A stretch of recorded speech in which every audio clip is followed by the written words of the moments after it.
जय जगन्नाथ। समस्तंगर धनर आवश्यकता अच्छी, समस्ते धनी हवा को चाहती, किंतु प्रकृत रे किभली धनी हब तार उपाय केही केही जानती।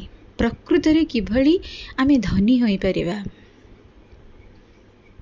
कौनसी व्यक्ति से जेतिकी भी उपार्जन करू, दिन जाकर उपार्जन तर 10 टंका जदि भी होता है, परिवार प्रतिपोषण पे रखी सारी जदि 2 टंका जार नित्याନ୍ତ आवश्यक धनर आवश्यक रही ताकू दान दियंतु, साधु संतों को दान दियंतु, गुरु वैष्णवों को दान दियंतु। जो माने दुखी रंकी नित्याন্ত तांकर पैसार अभाव, नित्याন্ত दरकार जहाँ कहती पूरा आवश्यकता, से को दान दियंतु।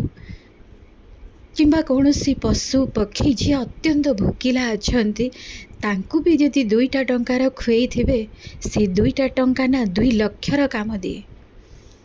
तांको भितरु बाहरुथबा जो आशीर्वाद से ही से व्यक्ति को कोटिपति करैबारे सहायक होता है।